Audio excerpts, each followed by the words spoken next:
আমাদের বিশ্বজয়ী একজন হাফেজ, বিশ্বজয়ী একজন হাফেজ আমার মতো বয়স। এটা দেখার পরে আমি নিজেও ঠিক থাকতে পারি না।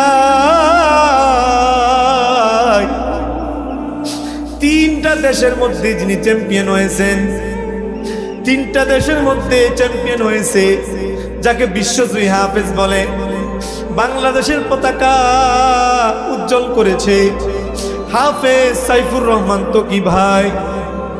এই বছর আমি যতগুলো মাহফিলে গিয়েছি, প্রত্যেকটা মাহফিলের মধ্যে আমি ভাইয়ের কথা বলেছি, কারণ দেখার পরে আমার মনটা আমি ঠিক থাকতে পারি নাই। এমন একটা তরতাজা যুবক, কেমন বাবার সন্তান চিন্তা করে দেখেন। ঢাকা এক বড় মাদ্রাসা, ওই মাদ্রাসার মুহতামিম, অনেক বড় আল্লাহওয়ালা মানুষ, ওনার ছেলে হাফেজ সাইফুর রহমান ত্বকী।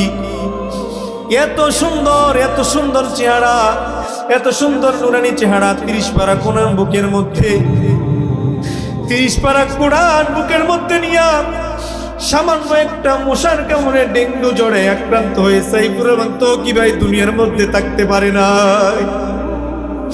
এই হাফেজ বিশ্বজয়ী হাফেজ সাইফুর রহমান ত্বকী ভাই দুনিয়া থেকে বিদায় নিয়ে চলে গেছে। লাশের খাটিয়া সামনে দাঁড় করাইয়া বাবা মানুষদেরকে বলতেছে, ও ভাইরা আমার শোনেন, ভাইরা আমার শোনেন, শোনেন।